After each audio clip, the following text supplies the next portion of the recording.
Dako na po tayo sa ating pag-aaralan sa umagang ito. At makibukas po kayo sa akin sa Book of Romans chapter 8, verse 35 to 39. Romans 8:35 to 39. Who shall separate us from the love of Christ? Shall trouble or hardship or persecution or famine or nakedness or danger or sword? As it is written, for your sake we face death all day long. We are considered as sheep to be slaughtered.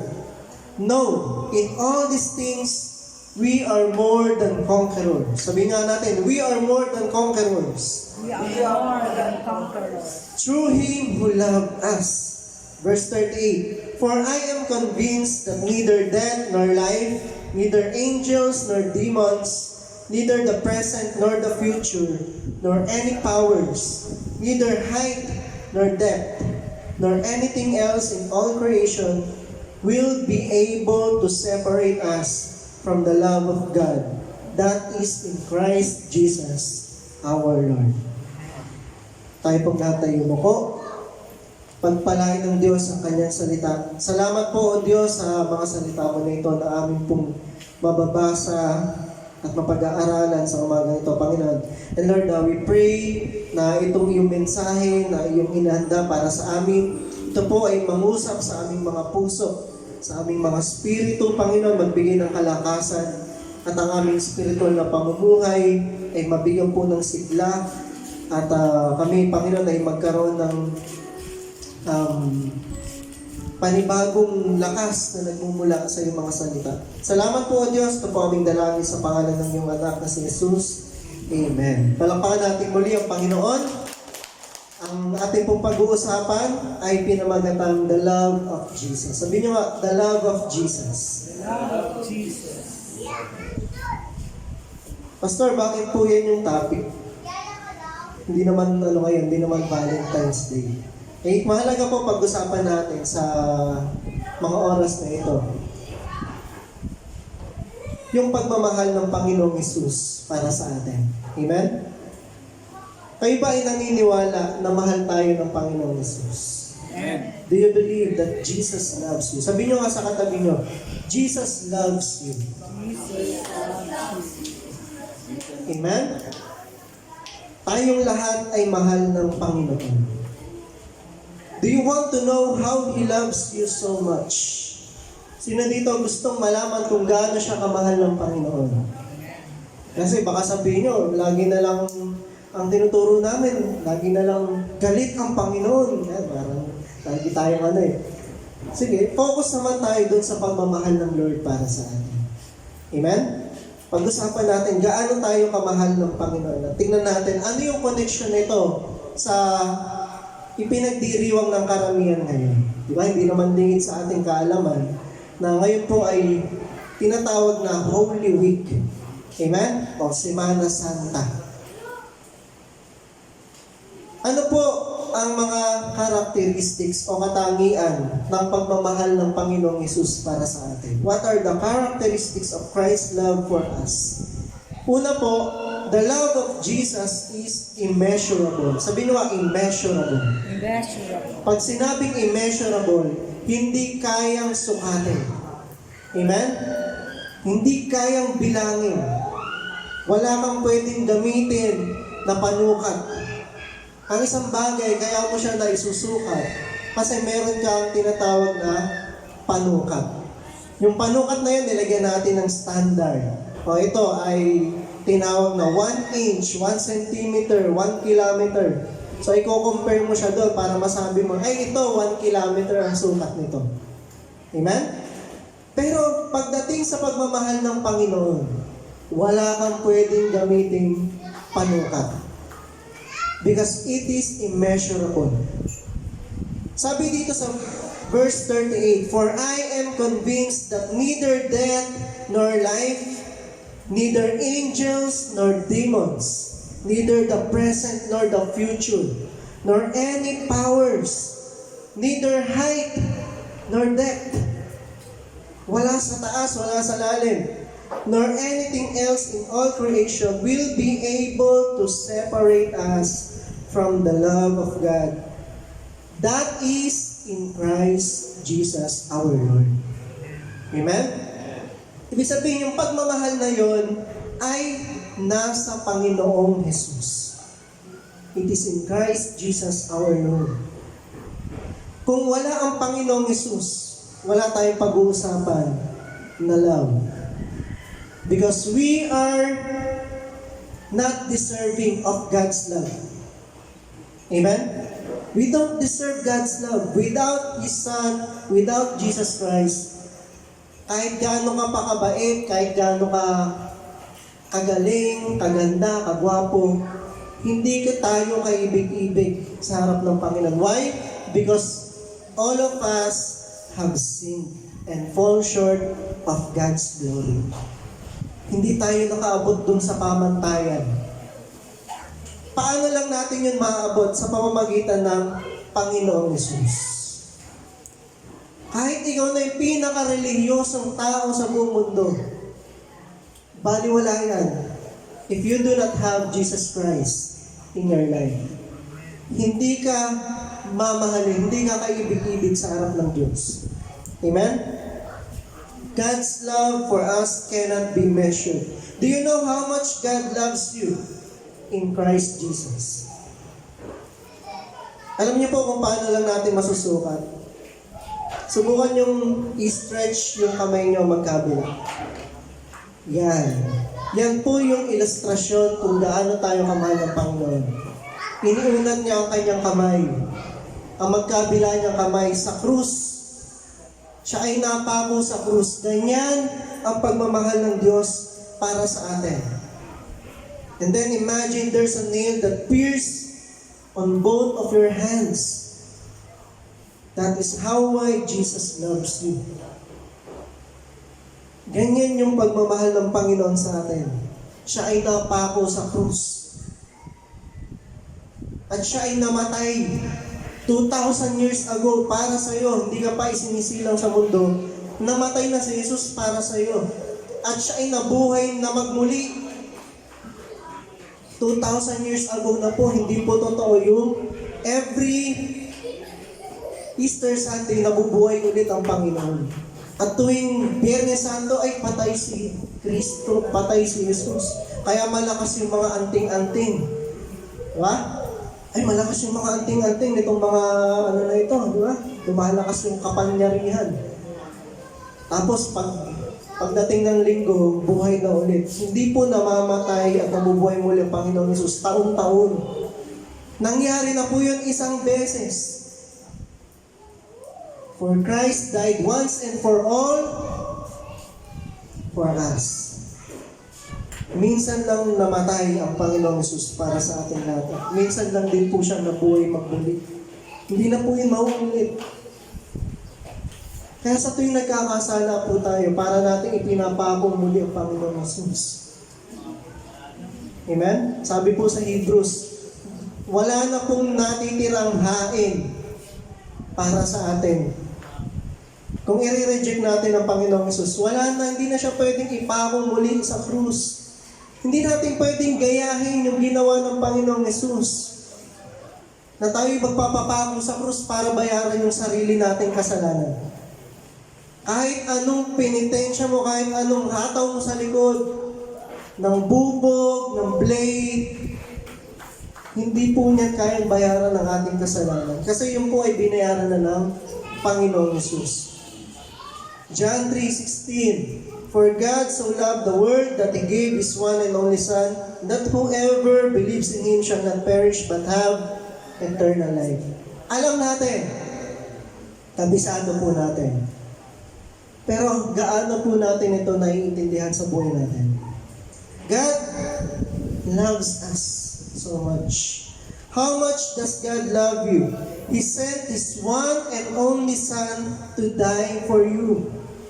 Take note, He sent His one and only Son. Hindi dun sinabi na He sent His one and only angel. He sent His highest ranking angel. Di ba? Hindi siya nagpadala ng kung sino lang. Ang pinadala niya yung kanyang katangi-tangi nag-iisang anak na kanyang pinakamamahal.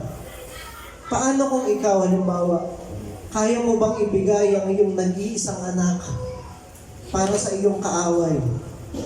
O ito sa inyo na, para lang maligtas kayo. Kung yun nga lang gamit, di ba? Hirap nating bitawan. Yung mga bagay na material, hirap nating bitawan para sa ibang tao. Hindi natin kayang bitawan yung pride, alang-alang sa ibang tao. Amen? Pero ang Diyos, siya po ay nagpakumbaba, alang-alang sa atin. Nothing can separate us from the love of God. Why? Because God's love was manifested through His Son, Jesus Christ. Amen? Kaya hindi tayo kayang maiwalay sa pag-ibig ng Diyos. Bakit? Kasi yung pag-ibig na yon, ipinakita niya sa pamamagitan ng kanyang kaisa-isang anak. If Christ is in you, the Father loves you because He loves His Son that is in you. Hindi na ikaw yung nakikita ng Diyos Ama. Pag tayo daw ay humarap na sa Panginoon, kung ikaw lang yung titignan, napakarumi natin. Napakarumi mo. Pero dahil nasa iyo Panginoong Hesus, hindi na ikaw yung nakikita. Ang tinitignan na yung kalinisan ng Panginoon. Yung kanyang naging sakripisyo para sa atin. Na naghugas sa atin. Yung kanyang banal na dugo na naglinis sa atin. Amen?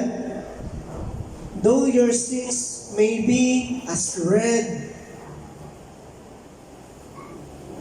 as a blood, kaya kanyang i-wash as white as snow. Amen? Sabi po ng mga scientists, yung pong niebe, napakaputi. Doon tayo ay kinumpara, doon tayo inihambing. Na kaya kang linisin ng Panginoon, mawala lahat ng iyong bahid, ng iyong karumihan. Dahil yung dugo ng Panginoong Hesus, yun ay makapangyarihan para linisin lahat ng ating mga kasalanan. Hindi yung ating sakripisyo, hindi yung ating mabubuting gawa ang nakakapaglinis sa atin. Pastor, kaya ko lang naman ginagawa to para mabawas-bawasan yung kasalanan ko. Tama? Bakit pa sila nagpapakahirap doon, nagbibilad sa araw? Meron pa nagpapapako sa krus. Gamit naman pako, didos. Diba? Napakalayo dun sa original na ginamit na pako sa Panginoong Hesus.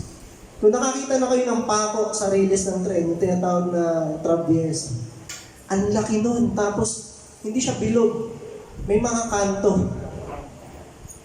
Ganun kalaki yung pakong ginamit sa Panginoong Hesus. At kahit na gayahin mo pa yon, hindi pa rin nun kayang tumbasan yung sakit na dinanas ng Panginoon. Alang-alang sa iyo. Amen? Walang sino man pwedeng umangkin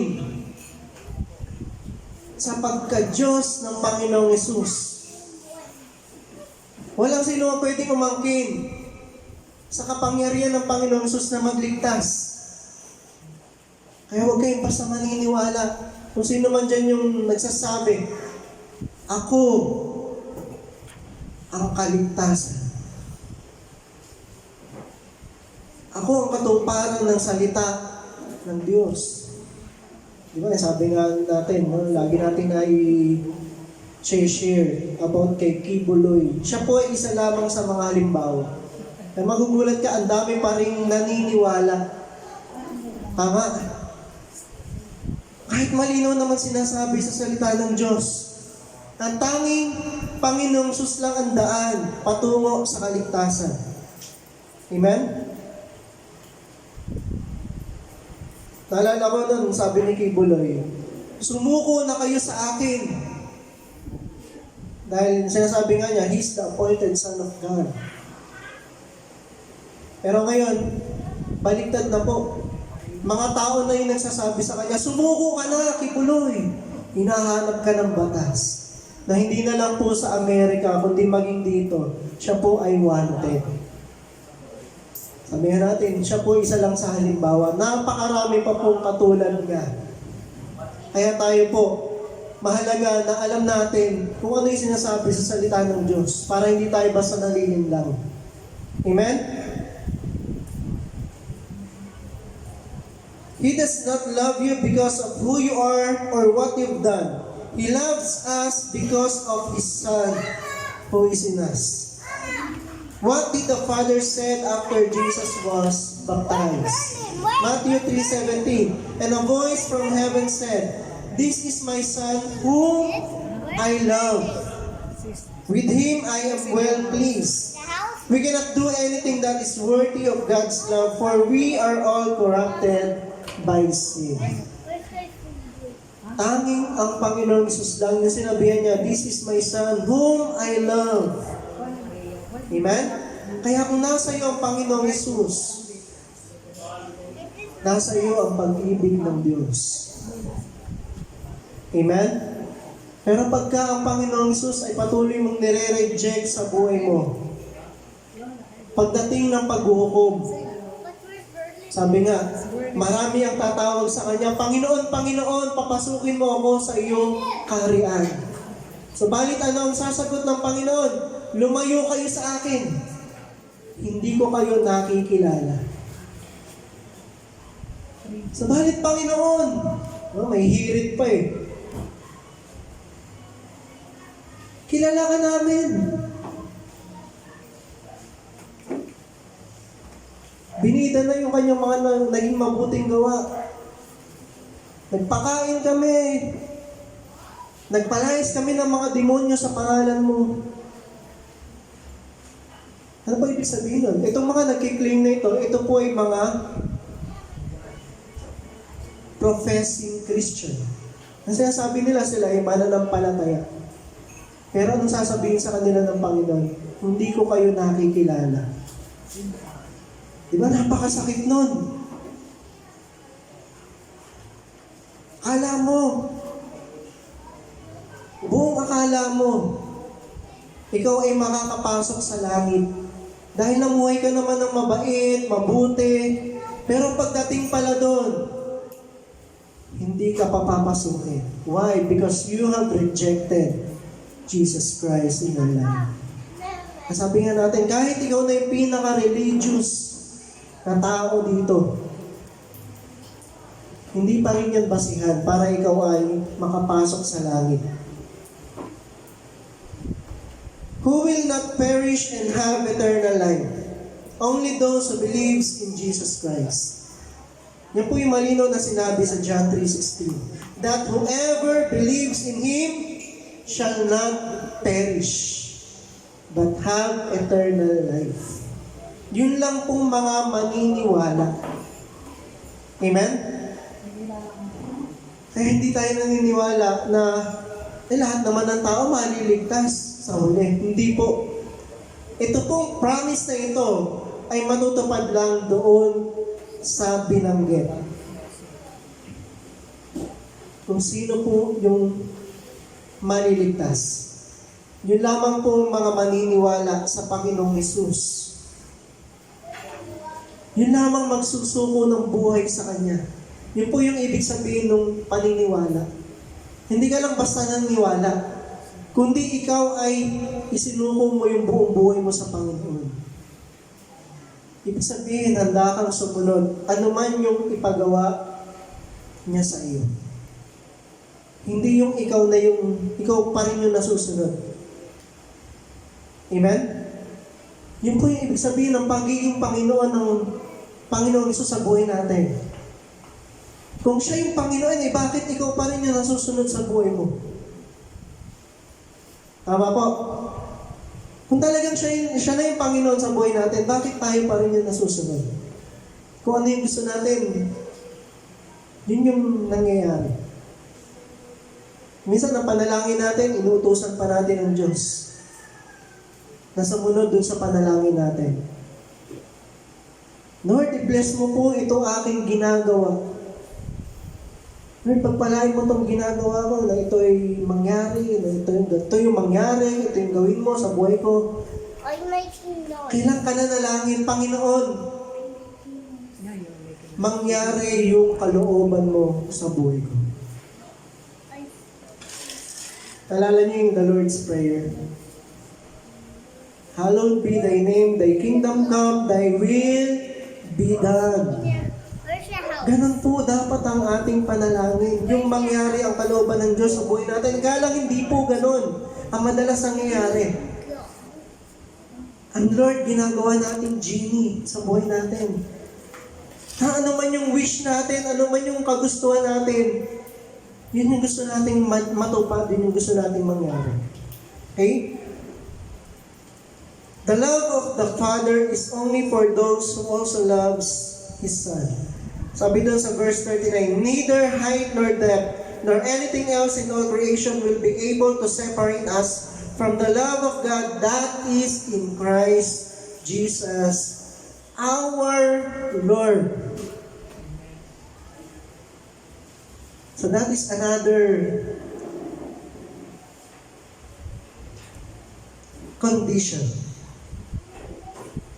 for this promise. Sabi nga natin, promises, yan po yung nangyayari kung mamimit mo yung mga conditions na nakapaloob doon. Huwag kang umasa na mangyayari sa iyo yung pangako na hindi mo naman ginagawa yung kondisyon na nakapaloob doon. Amen? Huwag kang umasa na susuportahan ka. Eh kung hindi ka naman tumutupad doon sa kondisyones. Tama po. Parang yung batas, di ba? May batas. Bawal lumabas. Nalala niyo pa, si Kim Chu. Ibig sabihin, yung batas po, meron yung mga tinatawag dito, mga conditions, di ba?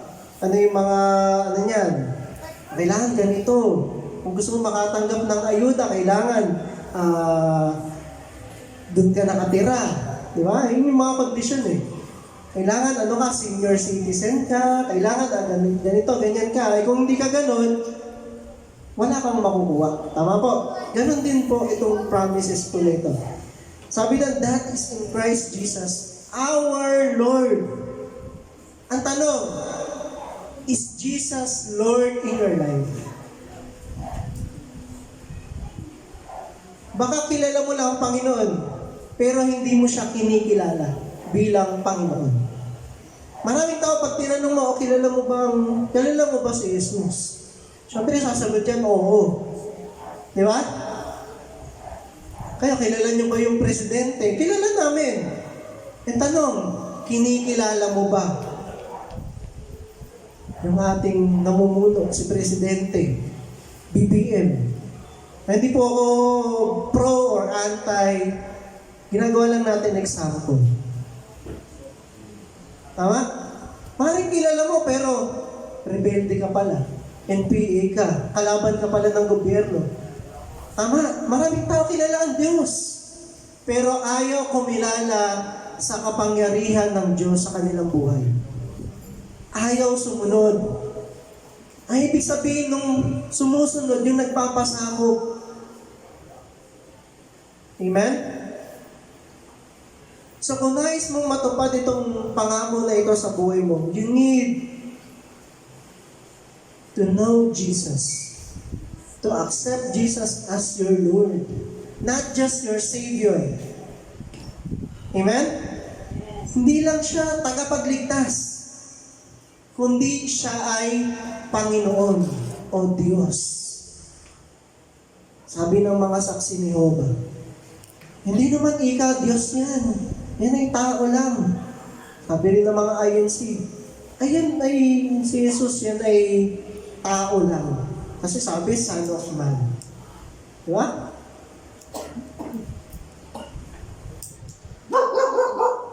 Kung hindi po tayo kikilala sa Panginoong Jesus bilang Diyos at tagapagligtas, wala po tayong aasahang kaligtasan. Wala tayong aasahang eternal life. King David wrote a psalm that has the same theme. Parang katulad po nitong Romans chapter 8. Psalm 139 verse 7 to 12. Where can I go from your spirit? Where can I flee from your presence? If I go up to the heavens, you are there. If I make my bed in the depths, you are there. If I rise on the wings of dawn, if I settle on the far side of the sea, even the darkness will not be dark to you. The night will shine like the day, for darkness is as light to you. Parang katulad po nito, no? Yung Romans chapter 8. God's love will always be there no matter where you go or what situation you are in. Amen? Nandun ang pag-ibig ng Diyos para sa iyo. Kung nasa iyo ang kanyang anak na si Jesus, na kinikilala mo bilang Panginoon. Amen? Again, if you are continuously rejecting God, you are rejecting Jesus Christ in your life, that promise will never happen to you. Pero kung nasa iyo ang Panginoong Jesus, saan ka man makarating, ikaw man ay patapon sa iwahig. Alam niyo ba yung iwahig? Hindi niyo na. Yun po ay pulungan, no, ng mga matitinding kriminal talaga sa Palawan, yung bandang Palawan. Ikaw man ay ipatapon sa pinakamalayong lugar, ipabaon ka sa lupa, padala ka sa moon. Walang makakapaghiwalay sa iyo sa pag-ibig ng Diyos na nakay Kristo Jesus na ating Panginoon. Amen? Kailangan kumpleto. Amen? Yun po ay laging nasa atin. Do you know whose love is God? Our love for God.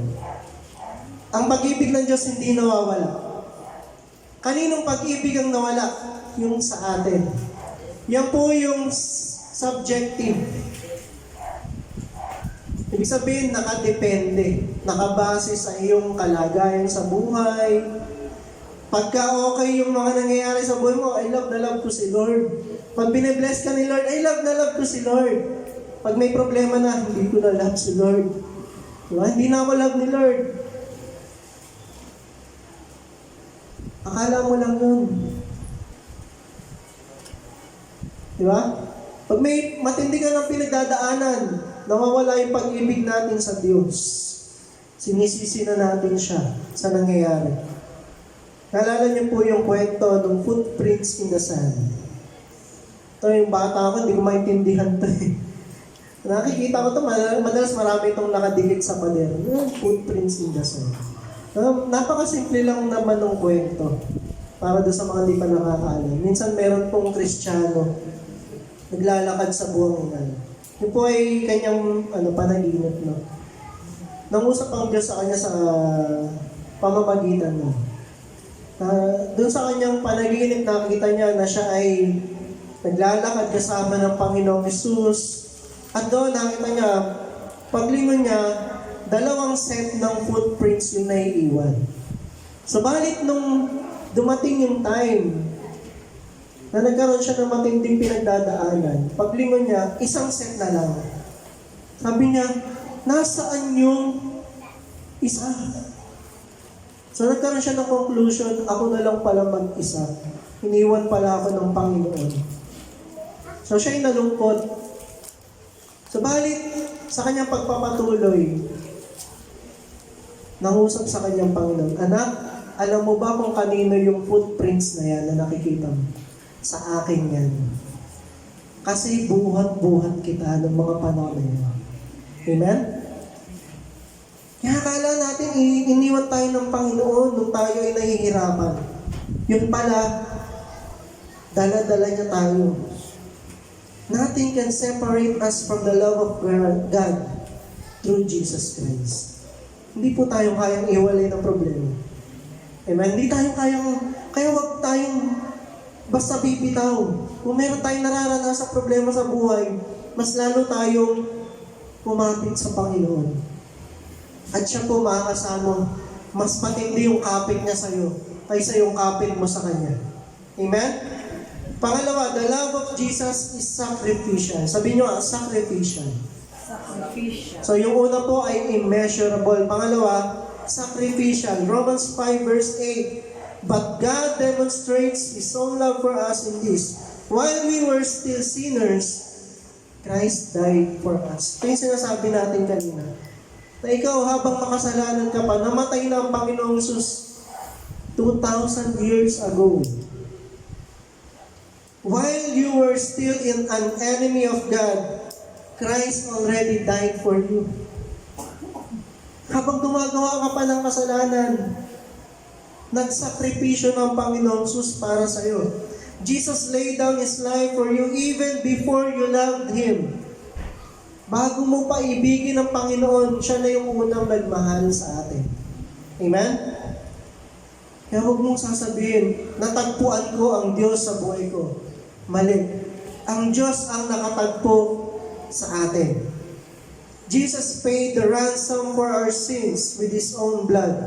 We deserve death because of our sins. Death means eternal separation from God. Yan ang tunay na kamatayan. Hindi yung hindi ka na mag-e-exist. Wala lang yun, di ba? Wala na, hindi ka na nag-e-exist. Wala lang. Ang tunay pong kamatayan, ito yung pinaka-tragic. Yung ikaw ay nahiwalay sa Panginoon. Yun ang tunay na kamatayan. Buhay ka, pero malayo ka sa Panginoon. Buhay ka, pero ikaw nasa impyerno, ang Diyos nasa langit. Napakalayo ng pagitan. Walang pwedeng makaparoon. Walang pwedeng magparoon pa rito mula impyerno papuntang kalangitan. Hindi po yun pwede. Pag nandun ka na, hindi ka na maiaahon doon. Walang purgatorio. Wala nang pwedeng magdasal para sa'yo para ikaw ay hanguin mula sa impyerno. Wala nang pwedeng mamatay, magsakripisyo para sa'yo. Kasi nangyari na po yun, tapos na. Nagawa na ng Panginoong Hesus yun. Alam niyo ba kung bakit na-invento yung purgatorio? Because of indulgence. Yung tinatawag na indulhensya. Na ikaw, pagka ikaw ay hindi ka naman kasama, ayon sa kanilang paniniwala, ay pwede pang maligtas. Nasa purgatorio pa lang yan. Ang gagawin, kukuha ng mga bayaran na tagapagdasal. No? Yung magbabayad ka sa simbahan, ito, may pupunta mga magdarasal para sa iyo. Pagdarasal ka sa simbahan, yun yung indulgence. So, anong tawag doon? Fundraising. Diba? Ginawa kang fundraising. Ay, yan, mahahango pa sa purgatorio, basta magbayad lang kayo. Ibabayad natin ng tagapagdasal yan. That is why it is created. No? Kahit basahin nyo, kahit si Rizal nga sabi, nabasa ko ng buo ang Biblia, wala akong nakitang purgatorio. Ay, huwag tayo maniniwala basta yung nakamulatan natin na paniniwala. Hindi po dahil yan ay matagal ng paniniwala, ay tama na. Tama? Hindi dahil yan ay ginagawa ng marami, pinaniniwala ng marami, yan ay tama. Sabi sa Bible, for wide is the gate that leads to destruction. And narrow is the gate that leads to life. Amen? Kaya maraming napapahamak kasi lahat buong pamilya ko, yan yung paniniwala, doon na rin ako. Diba? Hindi dahil sila yung marami, sila na yung tama. Amen? Madalas po kung sino yung konti, yun po yung nagsasabi ng katotohanan. Amen? Habang tayo makasalanan, namatay na ang Panginoon Hesus para sa atin. Ito po yung tinatawag ng the second death. That you are separated from God eternally. But because of Jesus Christ's sacrifice, we can now be saved. Romans 6:23, for the wages of sin is death, but the gift of God is eternal life in Christ Jesus. Again, our Lord. Pansinin nyo laging binabanggit, in Christ Jesus our Lord. Kailangan naroon ang iyong pagkilala sa Panginoong Hesus bilang Panginoon. Amen? Hindi pwede na basta kilala mo lang. Kailangan ikaw ay kumikilala. Love demands sacrifice. Sabi nyo, love demands sacrifice. Demands sacrifice. Kung totoong mahal ka o mahal mo ang isang tao, kailangan matuto kang mag-sakripisyo. Ang pagmamahal na walang kasamang sacrifice ay hindi tunay na pagmamahal. Lagi nyo naririnig sa amin. You can give without loving, but you cannot love without giving. Kasi yung giving, sacrifice din yan. Di ba? Kasi kung talagang mahal mo, matututo ka magsakripisyo. Sabi nga, yung mga magulang, isusubo na lang. No? Ibibigay pa sa anak. Why? Because that is sacrifice. Yung ipambibili mo na lang dapat ng ganito, hindi mo mabili-bili. Sabi nga, laging sinishare ni Pastor, dati yung kanyang underwear, puro branded. Pero ngayon, ano na lang. Ano dahil sacrifice para sa mga anak Diba? Kanyang damit, laging branded. Why? Because that is a form of sacrifice. John 15:13, greater love has no one than this, to lay down one's life for one's friend. Amen? You know what hurt Christ the most? Alam niyo kung ano yung tunay na nakasakit sa Panginoong Hesus? It is not the death on the cross, nor the wounds, nor the beatings, nor the insults that He took. Alam niyo kung ano po yun? That is seeing the people that He healed, those people that He helped, and those that He taught many good things. Shouting loud, crucify Him. Yun yung pinakamasakit sa Panginoon. Napaka-painful. Na naririnig niya lahat ng tao, ito yung pinagaling ko, ito yung bulag na nakakita, ito yung bingi, nakarinig, ito yung pilay, nakalakad Hindi natin sinasabi na exactly ganun yung scenario. Pero maaaring ganun po. Dahil wala namang sinabi. Sabi lang doon, yung mga tao ay nabayaran. Binayaran sila ng mga Pariseo para ipagkanulo ang Panginoong Hesus. At sila ay sumigaw, crucify Him. Kahit alam na alam nila ito ay walang kasalanan, ito ay mabuting tao. Wala naman tong ginawang masama. They exchanged the love of Jesus for what? For money. For material thing. At madalas ganyan yung ginagawa natin sa buhay natin. We are exchanging the spiritual things for material things. Pinagpapalit natin yung pag-ibig ng Diyos sa buhay natin sa pera. They chose Barabbas instead of Him. Itong Barabbas na to, ano bang nagawang mabuti nito sa kanila? Wala. Sa matuwid, ito yung talagang makasalanan. Pero ito yung mas pinili nila. Bakit? Nabayaran. Tinanggap nila yung suhol. Para mag-akusa ng kamalian. Alam niyo, ito yung napakatinding kasalanan sa Diyos. Yung false witnesses. Galit na galit ang Diyos sa mga false witnesses. Yung ikaw ay paparatahan mo isang tao ng mali, ng masama, kahit hindi naman siya gumawa ng masama, kahit wala siyang kasalanan. Amen?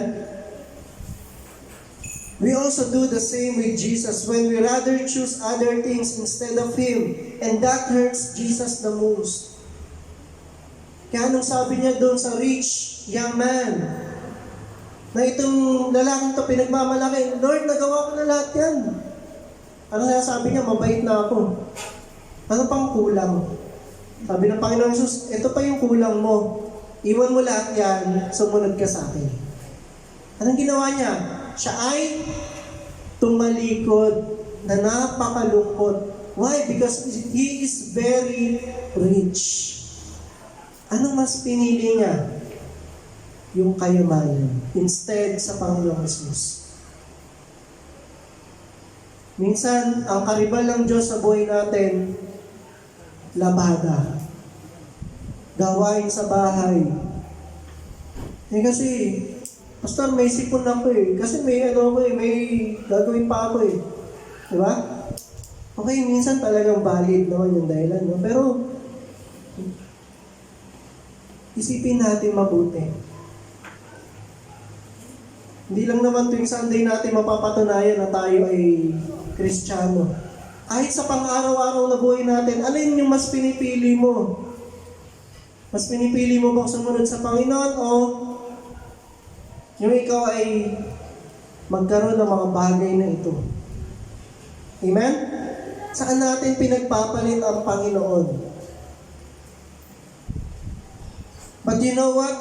Jesus is still ready to forgive us. Like how He forgave those who crucified Him and mocked Him. Kahit naman yung yung dalawang kasama niyang pinako sa krus, parehas po nilang tinutuya ang Panginoong Yesus. At nangyari lang, yung isa, na-realize na, wala namang kasalanan to eh. Kaya sabi niya, Panginoon, alalahanin mo ako pag ikaw ay nakarating na sa iyong harian. Diba? Nagkaroon lang siya ng realization, nagbago lang yung kanyang pananaw. Naisip niya, wala namang kasalanan to eh.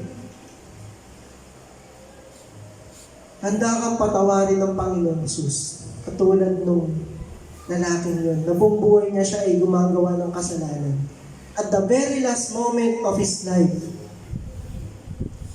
nakamit niya yung kaligtasan. Kaya sabi nga nila, He is the greatest thief of all time. Kasi sa pinakahuling sandali ng kanyang buhay, nanakaw niya ang langit. Ibig sabihin lang naman, parang mamamatay na lang eh. Huling hininga na lang niya eh. Nakamit pa niya yung paraiso. Diba? Nakapagsisi pa siya sa kanyang kasalanan. Swerte mo. Diba? Kung mangyayari sa'yo, di ba? Paano kung wala na talaga, wala ka ng pagkakataon? Kaya sabi po sa salita ng Diyos, now is the day of God's salvation. Today is the day of God's salvation. Ngayon na. Amen? Sabihin mo sa katabi ko, ngayon na, kapatid. Ngayon na. Huwag na nating ipagpabukas pa. Huwag ka na magpatumpik-tumpik pa. Anong sabi ng Panginoong Jesus? Luke 23:34. Jesus said, Father, forgive them for they do not know what they are doing. Can you forgive those who hurt you? That is called sacrifice. You are willing to set aside yourself for the good of others. And that is the kind of love that Jesus can offer you. Not the kind of love that this world can offer, which is temporary and self-centered. Madalas yung ino-offer na pag-ibig ng mundo ay self-centered. Sabi niyo, self-centered. Self-centered. Ito na lang yung pakakasalan ko kasi pag ito pinakasalan ko, buhay na ako. Nabasa ko na nung nakaraan. Meron batang lalaki, bata pa siya, mga 18 years old, gano'n. At siya po ay kinasal sa isang 75 years old. At sabi niya, na-love at first sight kasi ako sa kanya, sabi ng batang lalaki. Will you believe? Hindi isang inusga natin yung kanyang pag-ibig, pero napakalabo pong mangyari ng gano'n. No? Na talagang sincerely, na yun ay totoo. Okay? Because the love that this world offers is self-centered. Kaya minsan kaya natin mahal yung isang bagay, yung isang tao. Kasi magbe-benefit tayo doon. Tama? Kaya natin ginugusto yung isang bagay. Kasi meron tayong mapapala. Kaya nga pagka kinakasal po yung dalawang magsinirog na yung magkasintahan, kakasal na. Magiging mag-asawa na sila. Ano yung kanilang sinusumpaan? For richer or for poorer? In health and or in sickness. In sickness or in health. Diba? Till death do us part. Kasi yung pag-ibig po, hindi lang yan para dun sa ikaw ay merong mapapala. Hindi lang para sa own benefit. Tama? Paano kung nagkasakit na? Paano kung alagain na? Mamahalin mo pa rin kaya. Diba? Ngayon, mahal mo kasi sexy pa yan. Diba? Gwapo pa yan. Paano kung nabago? Ay, dating sexy, naging ano na. Diba? Nabago na. Mahal ka pa rin ba? Mamahalin mo pa rin ba? Kaya love should not be self-centered. It must be two-way. Amen? Dapat parehas kayong nagmamahal sa isa't isa. At parehas kayong nagke-care. Parehas kayong merong care sa isa't isa. No? Meron kayong malasakit sa Kanya. Iniisip mo rin siya. Hindi yung puro sarili mo lang yung iniisip mo. Amen? Sabi ng isang lalaki, Pastor, alam ko mahal na mahal ako nitong babae ito eh. Diba kasi gwapo ako, mayaman ako. Sabi ng pastor, talagang tiyak ka na mahal ka niyan. Paano kung na-aksidente ka, tapos na-deform yung mukha mo, nawala yung lahat ng kayamanan mo, mahal ka pa rin kaya? Baka hindi na. Diba? Kasi nandun yung confidence natin eh. John 10 verse 11, I am the good shepherd lays down his life for the sheep. Jesus is our good shepherd who willingly sacrificed himself for us. Why does a sheep pen do not have a door? Because the door is the shepherd.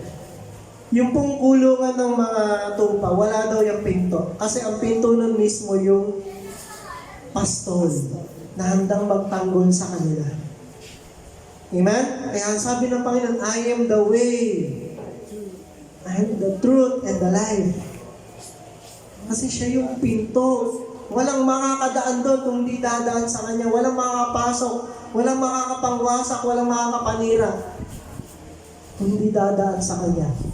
Amen? Remember what Jesus said, John 10 verse 9, I am the gate, whoever enters through me will be saved. They will come and in and go out and find pasture. Okay? Ito po yung panghuli. The love of Jesus is eternal. Sabihin nyo nga, eternal. Ito po ay magpa sa walang hanggan.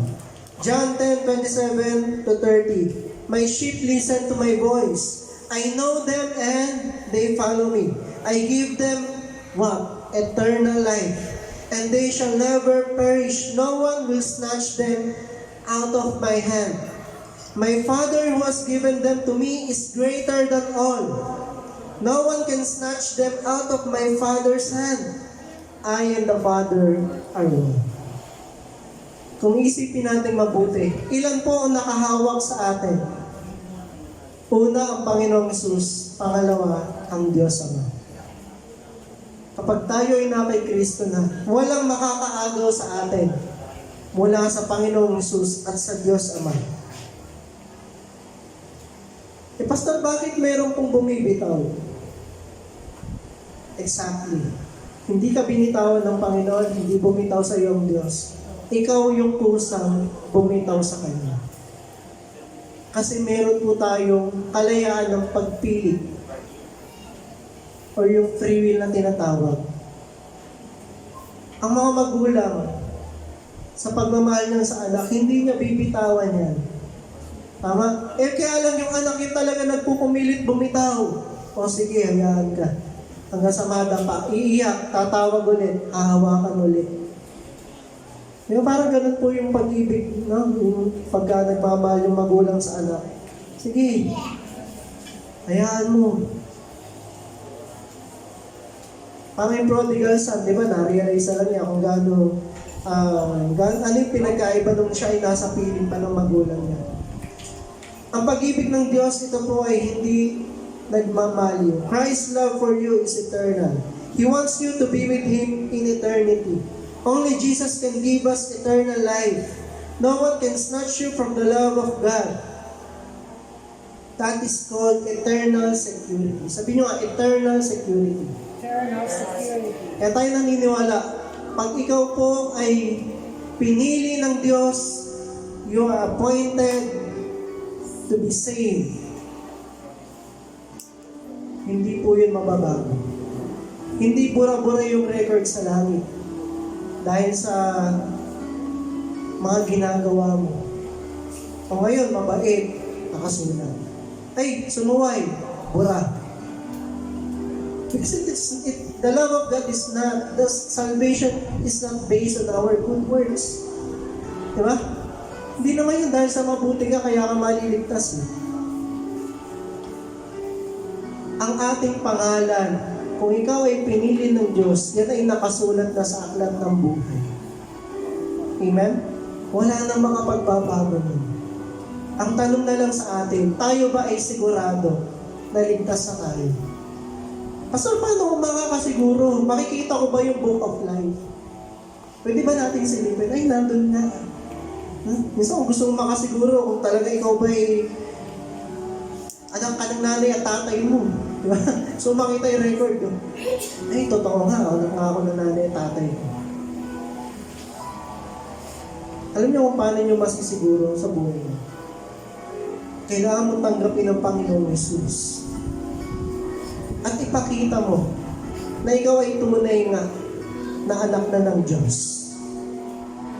Hindi natin binabaliwala yung paggawa ng mabuti. Sinasabi natin, hindi po yan yung basihan ng kaligtasan.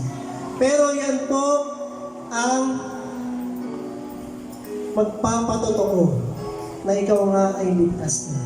Because the proof of a regenerated spirit, yung isang taong na born again, is a transformed life. Sabi niyo nga, transformed life.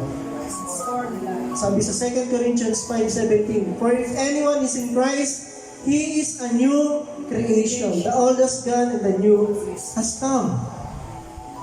Ang mabuting gawa ay bunga ng ating pagtanggap ng ating kaligtasan.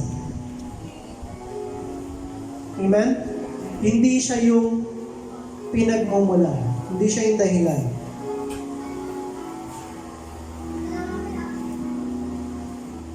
Eternal security will only happen if you are in Christ. If you are saved. How to be saved? You need to accept Jesus Christ as Lord and Savior and believe in Him and surrender your life to Him. Yung buo mong pagkatao, yung lahat-lahat ng meron ka, isuko mo sa Panginoon. Even your past, isuko mo na sa Panginoon ang iyong nakaraan. Acts 16:30-31. He then brought them out and asked, sirs, what must I do to be saved? They replied, believe in the Lord Jesus and you will be saved, you and your household. Jesus has already prepared a room for us in heaven. For He assured that we will be with Him through eternity. Ikaw ba'y pagpapatayo mo ng bahay ng isang tao na wala namang kasiguraduhan? Diba? Ay, ikaw, mangangako ka, ikaw may kwarto ka dito, ha? Kasi hindi ka naman pala sigurado na ibibigay mo sa kanya. Ikaw ba mangangako ka sa anak mo, anak, may papamana ako sa'yo. Kahit alam na alam mo naman, wala. Ang lupa mo lang nasa paso. Anak, pamamanahan kita. Meron tayo dong lupain. Meron tayong malaking mansyon. Wala naman. Ang Diyos po ay hindi nangangako ng isang bagay na hindi niya kayang tuparin. Amen? Kaya niya to pinangako kasi alam niya na kaya niya itong gawin para sa iyo. Siya ay meron na pong inihanda na kwarto para sa atin. John 14:2, my Father's house has many rooms. If it were not so, would I have told you that I am going there to prepare a place for you? Ephesians 1 verse 4 to 5. For He chose us in Him before the creation of the world to be holy and blameless in His sight. In love, He predestined us for adoption to sonship through Jesus Christ in accordance with His pleasure and will. Napakalalim po na ito kung ating pag-aaralan pa. Pero, nais lang sabihin sa atin ng Panginoon, ikaw ay pinili na. Ikaw ay nakatalaga na upang maligtas. At yun ay mangyayari sa buhay mo. Kung hayaan mo ang Diyos na maghari sa iyong buhay. Kaya sa mga oras na ito, nais ng Diyos na kilalanin mo siya bilang Panginoon na tagapagligtas. At simula sa mga oras na ito, na ikaw ay tumanggap sa Kanya, hayaan mo na ikaw ay baguhin ng Panginoon, paunti-unti. Hayaan mo na siya na yung masunod sa buhay mo. Nais mo ba ng buhay na walang hanggan?